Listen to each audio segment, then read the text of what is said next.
नमस्कार दोस्तों, Jagat Infotech Microsoft Excel learning series के इस वीडियो में आपका बहुत बहुत स्वागत करता है। दोस्तों, जब भी हम एक्सेल में कोई डेटा एंट्री करते हैं तो उसकी बेटर रीडेबिलिटी के लिए उसका प्रॉपर प्रेजेंटेशन होना बहुत ज़रूरी होता है। आज के इस वीडियो में आपको ये बताएंगे कि डेटा को प्रेजेंटेबल और रीडेबल बनाने के लिए जो फॉर्मेटिंग है उसको हम कैसे यूज़ करते हैं। चूँकि वीडियो बहुत बड़ा ना हो, इसलिए मैंने इस वीडियो में बेसिक फॉर्मेटिंग टूल्स को ही एक्सप्लेन किया है और आने वाले वीडियोस में दूसरे जो फॉर्मेटिंग के टूल्स हैं उनको मैं एक्सप्लेन करूंगा। तो चलिए दोस्तों, आपको एक्सेल शीट पर लेकर चलते हैं।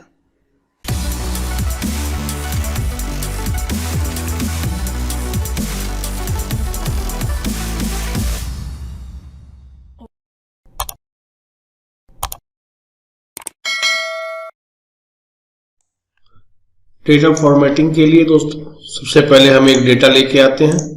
ये हमारे पास एक सैंपल डेटा है जिसको हम कॉपी करके यहाँ पे हमने पेस्ट कर दिया। तो जैसे ही हमने यहाँ पे डेटा पेस्ट किया, बेसिकली डेटा की फॉर्मेटिंग क्या, ये हमारा एक रॉ डेटा है।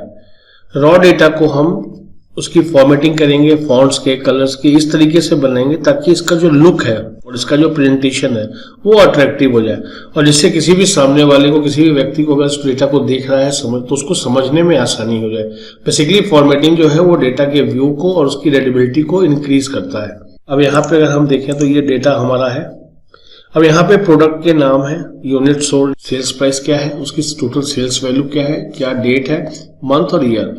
तो आप अगर यहाँ देख रहे हैं तो प्रोडक्ट के पास में यहाँ पे कुछ जगह हमारे पास बच रहा है क्योंकि हमारा नाम जो है वो एकदम लाइन से सटा हुआ है। इसी तरीके से डेट फील्ड, आपको डेट, जो डेटा भरा हुआ है इस पर डेट आपको दिख नहीं रहा है। इसका मतलब है कि ये कॉलम्स हमारे छोटे हैं।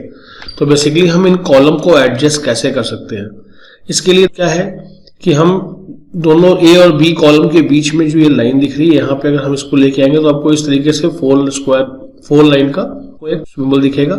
इसको हम यहाँ पे पकड़ के ड्रैग करते हैं तो ये हमारे कॉलम की विड्थ को बढ़ाता है। इस तरीके से ये हमारा कॉलम एडजस्ट हुआ। इसी तरीके से डेटा को अगर हम अपने डेट फील्ड को एडजस्ट करना है तो हम फिर से ई और एफ के बीच के जो इस लाइन पे हम आएंगे और यहाँ पे दूसरा ऑप्शन ये कि हम अगर इस पर डबल क्लिक कर दें तो अभी ये ऑटोमेटिकली आपके कॉलम को एडजस्ट कर देगा। इसी तरीके से मंथ के नेम में मंथ और एन लिख रहा है, ये हल्का सा दिख रहा है, हमको इसको एडजस्ट करना है तो हम क्या करेंगे, इस जगह पे आएंगे और यहाँ पे हम डबल क्लिक करेंगे तो ये एक्सपेंड हो जाएगा कॉलम और ऑटोमेटिकली इस कॉलम के विड्थ को वो एडजस्ट कर लेगा। तो हम अगर चाहें कि हम सबको एक साथ करना चाहें तो हमने क्या किया, मान लीजिए हम इसको अभी कंट्रोल जेड करके अंडू कर देते हैं और हम चाहते हैं कि सारे कॉलम को ऑटो फिट कर दिया जाए। तो हम इसको सारे कॉलम को सेलेक्ट करेंगे और कहीं पर भी हम इस पर डबल क्लिक करेंगे तो सारे कॉलम के विड्थ को ये ऑटोमेटिकली एडजस्ट कर दिया। जिसको जितनी विड्थ चाहिए उसको मिनिमम विड्थ जो रिक्वायर्ड है उस कॉलम के लिए वहां पे इसको पोजीशन कर देता है। अभी अगर हम इस डेटा को देखते हैं तो इस डेटा में जो प्रोडक्ट्स हैं उसके ऊपर जो हमारी हेडलाइंस है, product, unit sold, sales price, और जो डेटा हमने इसके नीचे एंटर किया हुआ है, इन दोनों चीजों में कोई ऐसा डिफरेंस नहीं है जिससे हम समझ सके कि ये उसकी हेडिंग है और ये नीचे उसके डिस्क्रिप्शन, जो सारे डेटा सेट है उसके अंदर हमने डाला हुआ है। हमने इसको सिलेक्ट किया मान लीजिए और हम चाहते हैं इसकी फॉन्ट को चेंज करें। तो जिस डेटा को भी हमने सिलेक्ट किया हुआ है और उसके फॉन्ट को चेंज करना चाहते हैं, इसके पहले मैं आपको जूम कर देता हूं ताकि ये आपको क्लियरली विजिबल हो। हमने इसको पूरा सिलेक्ट किया और हम फॉन्ट को चेंज अगर करना चाहते हैं तो हम जैसे जैसे इसमें फॉन्ट, जिस फॉन्ट पे भी हम लाएंगे आप देखेंगे ऊपर उसका व्यू आपको दिखता रहेगा कि इसका हमारा व्यू कैसा आ रहा है उस पर्टिकुलर फॉन्ट को चूज करने पे। मान लीजिए हमने एक फॉन्ट चूज किया, ये हमारा उसकी व्यू आ गए। हम अब इस व्यू में क्या हुआ, ये फॉन्ट की साइज थोड़ी बड़ी है तो हमें फिर वही करना होगा, हम यहाँ से इस सारे डेटा को सेलेक्ट कर लें और डबल क्लिक कर दें सो दैट कि ये हमारा उसको ऑटो फिट कर दे, सारे कॉलम्स हमारे प्रॉपरली फिट हो जाए। अब जैसे ही हमने इसको अरेंज कर दिया तो हम देख सकते हैं कि ये हमारा जो हेडिंग है वो हेडिंग नॉर्मल डेटा से थोड़ा सा अलग लग रहा है। हम इसको और चेंज कर सकते हैं, हम इसको यहाँ से बोल्ड कर सकते हैं। हमने यहाँ से इसको बोल्ड कर दिया। हम यहाँ से चाहे तो फॉन्ट की साइज को इंक्रीज या डिक्रीज कर सकते हैं। हम जिस तरीके से अपने फॉन्ट में इसमें डेटा को देना चाहते हैं उस तरीके से हम उसके फॉन्ट की साइज को घटा बढ़ा सकते हैं। चलिए इसको हम 11 पे ही रखते हैं।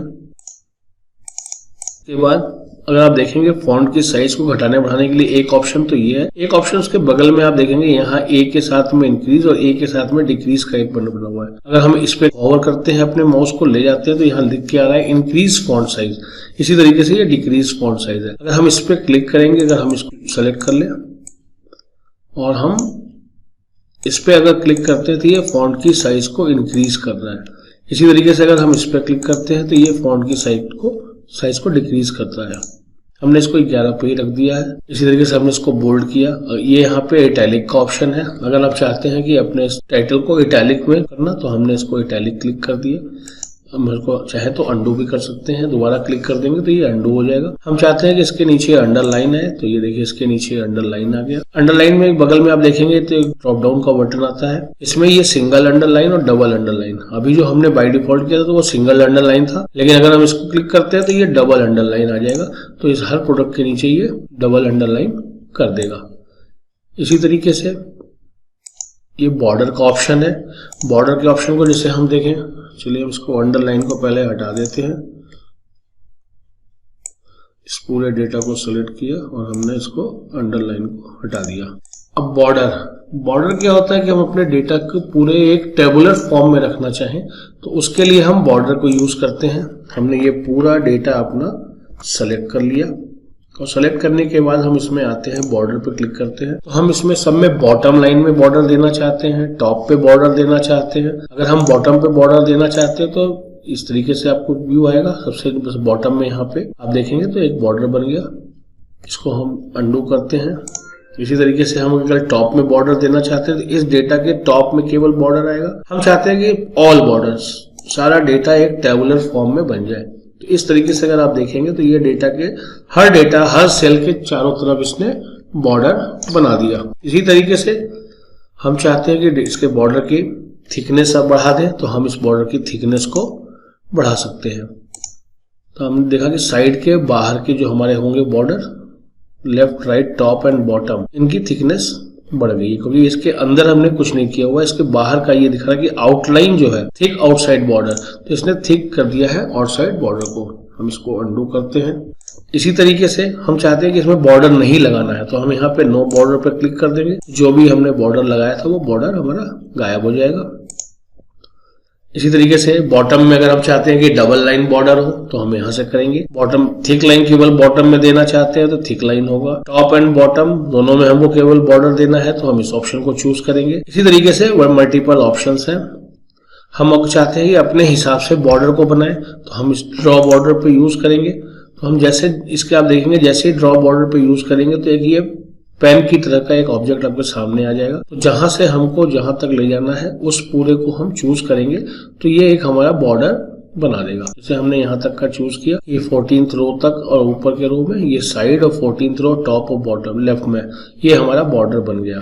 हम इसको अंडू कर दें। इसके बाद हम इसी तरीके से ड्रॉ बॉर्डर ग्रिड, ये तो केवल आउटलाइन बॉर्डर बनाया था कि आउटर साइड में। अगर हम पूरा ग्रिड में बॉर्डर ड्रॉ करना चाहते हैं तो इसी तरीके का आप देखेंगे एक पेन का ऑप्शन आएगा, साथ में ग्रिड का ऑप्शन दिखेगा। हम जहां से जहां तक इसको सेलेक्ट करते जाएंगे ये आपका ग्रिड बनाता चला जाएगा।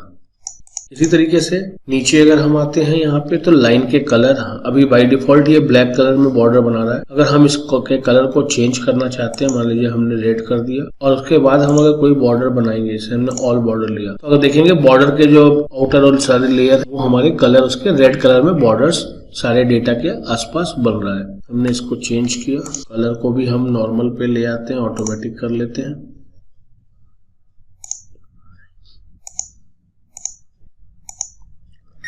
इसी के जिस साइड में हम चाहते हैं कि बॉर्डर की लाइन की जो थिकनेस है, लाइन के स्टाइल्स है, उनको हम चेंज करना चाहते हैं। तो यहाँ पे आप देखेंगे लाइन के सेल में नो बॉर्डर, पतली लाइन जैसी थी, डॉटेड लाइन है, डॉटेड में भी थोड़ा स्पेस ज्यादा है। इस तरीके से आपके पास मल्टीपल ऑप्शंस आ जाते हैं। इसको आप अपने हिसाब से चूज कर सकते हैं। तो बाय डिफॉल्ट हम इसको नॉर्मल एक ऑल बॉर्डर लेके चलते हैं। इसके बाद बगल में एक आता है फिल कलर। फिल कलर का ऑप्शन क्या करता है कि इस जो भी सेल हमने सेलेक्ट किया हुआ है इस सेल के अंदर एक बैकग्राउंड में आपको कलर फिल कर देगा। मान लीजिए हमने इसको ब्लू कलर से फिल कर दिया, तो यहाँ देखेंगे ये हमारा जो बैकग्राउंड कलर है ये ब्लू हो गया, बाकी इसके ऊपर ब्लैक कलर से फॉन्ट जो है वो दिख रहा है आपको। हम इसी तरीके से फॉन्ट का कलर चेंज करना चाहें तो हमने यहाँ से फॉन्ट का कलर चेंज कर दिया। मान लीजिए हम इसको हमने यहाँ चूज किया और हमने इसको फॉन्ट का कलर चेंज किया, तो हमने इसको व्हाइट कर दिया। यहाँ पे आपके पास मल्टीपल ऑप्शंस हैं कलर को चूज करने के लिए, चाहे फिल कलर में था चाहे यहाँ पे है। हम अगर हमारे वो कलर्स हमको यहाँ नहीं मिलते तो हम मोर कलर्स पे क्लिक कर सकते हैं। तो इस तरीके से आपको कलर का सारा एक पैटर्न मिल जाएगा। हम इस यहाँ से भी चूज कर सकते हैं या कस्टम कलर में भी हम जा करके इनके कलर को चूज कर सकते हैं। हमने इस शेड में लिया, इस शेड में हम हल्का और डार्क मतलब लाइट और ये कर लेंगे, तो यहाँ पे आपको दिखाएगा कि न्यू कलर आप कौन सा चूज कर रहे हैं। इसी तरीके से अगर हम इनको यहाँ सेलेक्ट कर लेंगे तो ये हमारा कलर चेंज हो जाएगा। हम इसको चेंज कर देते हैं, व्हाइट कर देते हैं, तो आपको ये डिस्टिंग्विश हो रहा है कि हाँ ये डेटा हमारा ऊपर की हेडलाइंस अलग है और नीचे हमारा डेटा सेट अलग है। इसी तरीके से इस पूरे को हम चेंज करते हैं। हमने यहाँ फिल कर दिया, यहाँ पे हमने व्हाइट कर दिया, तो ये हमारा डेटा बाकी जो डेटा है उससे हमारी हेडिंग अलग दिखने लग गई। इसके बाद हम आते हैं अलाइनमेंट ऑप्शंस में। अलाइनमेंट ऑप्शंस में यहाँ पे अगर आप देखेंगे तो हमारे पास किसी भी डेटा को अलाइन करने के लिए हम उसको कैसे किस तरीके से रखना चाहते हैं वो आपको यहाँ ऑप्शन मिलेगा। एक्सेल में बाय डिफॉल्ट कोई भी टेक्स्ट डेटा होगा वो आपका लेफ्ट अलाइन होगा, जो भी न्यूमेरिक डेटा होगा वो आपका राइट अलाइन होगा, और जो भी एरर मैसेज आते हैं, अभी आपके पास कभी आगे मैं दिखाऊंगा जो कैसे एरर मैसेज आता है, तो वो सेंटर अलाइन होता है, ये बाय डिफॉल्ट है। तो हम इसको चेंज भी अपने हिसाब से कर सकते हैं।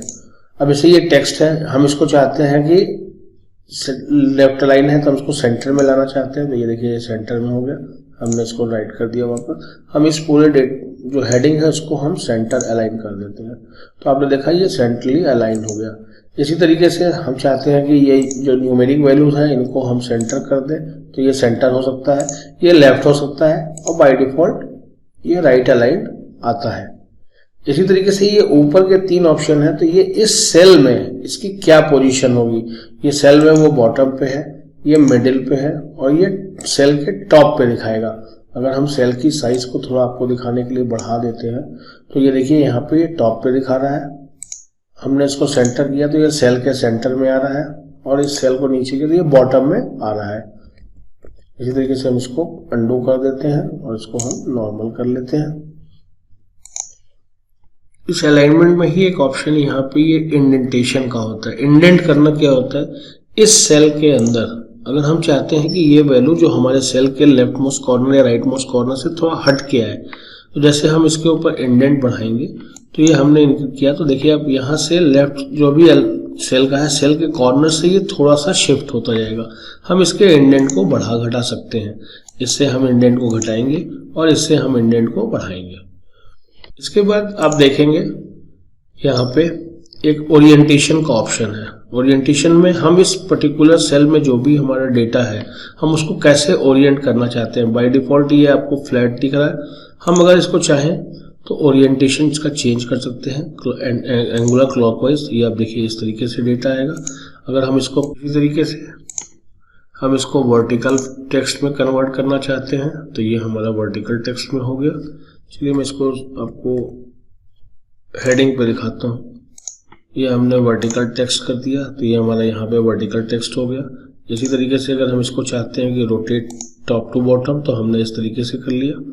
तो हम अपने हिसाब से इसको चेंज कर सकते हैं। इसमें आप देखेंगे लास्ट में फॉर्मेट सेल अलाइनमेंट, तो इसको अगर हम और भी अलाइन करना चाहें तो हम इस पर क्लिक करेंगे तो एक इस तरीके का आपका डायलॉग बॉक्स खुल जाएगा। यहाँ पे मोस्टली वही ऑप्शंस हैं जो ये ऑप्शंस यहाँ पे थे। हॉरिजॉन्टली और वर्टिकली हम इसको किस तरीके से अलाइन करना चाहते हैं, तो हॉरिजॉन्टली हमने इसको सेंटर अलाइन किया हुआ है और वर्टिकली हमने इसको बॉटम किया हुआ था। इसको आप चाहें तो सेंटर, तो इसको सेंटर भी कर सकते हैं। लेकिन आप जब यहाँ पे कुछ क्लिक करेंगे तो उसका इफेक्ट जो है इमीडिएट नहीं दिखेगा।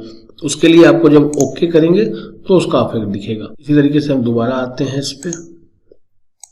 यहाँ पे रैप टेक्स्ट है, अभी हम इसके बारे में जानेंगे। इसको भी आप छोड़ दीजिए। श्रिंक है, मर्ज है, इसके बारे में भी हम यहाँ पे देखेंगे। टेक्स्ट डायरेक्शन, टेक्स्ट डायरेक्शन में जैसे ही हम कंटेक्स्ट लिए हुए हैं, लेफ्ट टू राइट या राइट टू लेफ्ट, हमने इसको पहले ही बताया था। एक्चुअली ये लैंग्वेज स्पेसिफिक होता है। कुछ लैंग्वेज होते हैं जो राइट से लेफ्ट पढ़े जाते हैं, कुछ लेफ्ट टू राइट पढ़े जाते हैं। इसका बहुत ज्यादा सिग्निफिकेंस हमारे को है नहीं। अब ये हम आते हैं यहाँ पे ओरिएंटेशन पे, जो कि अभी हम ओरिएंटेशन की बात कर रहे थे। तो अगर आप देखेंगे तो यहाँ पे एक ये रेड बटन दिख रहा है। इस रेड बटन को हम जैसे अपने हिसाब से इसको मूव करेंगे, हमारा ओरिएंटेशन उस तरीके से हो जाएगा।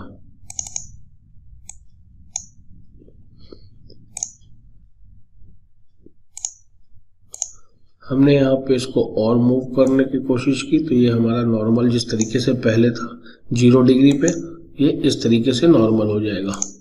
डायलॉग बॉक्स को ओपन करने का एक ऑप्शन और भी है। अगर आप चाहें तो यहीं पे Ctrl 1 प्रेस करते हैं तो भी आपका डायलॉग बॉक्स ओपन हो जाएगा। अब हम यहाँ पे चाहे इस तरीके से हम कर सकते थे, या यहाँ पे हम अपने को डिग्री कोई भी स्पेसिफाई कर दे। मान लीजिए जब इसको 45 डिग्री पे टिल्ट करना चाहते हैं तो ये देखिए ये 45 डिग्री पे टिल्ट हो गया। हम इसको अंडू कर देते हैं। इस तरीके से हम दोबारा इस पे आते हैं।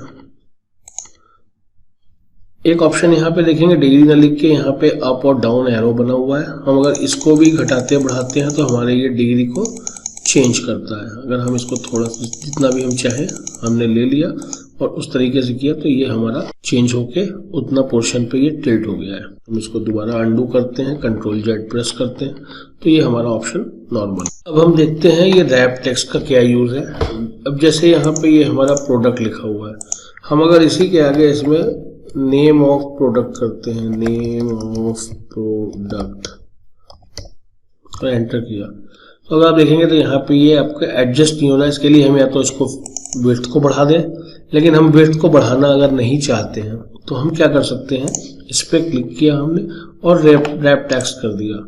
तो रैप टेक्स्ट करने में उतने ही विड्थ में उस पूरे डेटा को वो एडजस्ट करेगा और उसको ब्रेक करके 2 रो में 3 रो में जिस तरीके की जितना भी डेटा होगा उसमें वो ब्रेक करके उसको 2 रो में 3 रो में आपको शो करेगा, ताकि आपकी विड्थ उतना ही यूज हो, लेकिन पूरा डेटा जो आपने एंटर किया हुआ, जो भी चीजें आपने मेंशन, वो चीजें आपको प्रॉपरली दिख सके।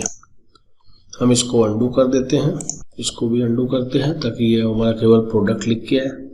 मर्ज सेल, मर्ज एंड सेंटर।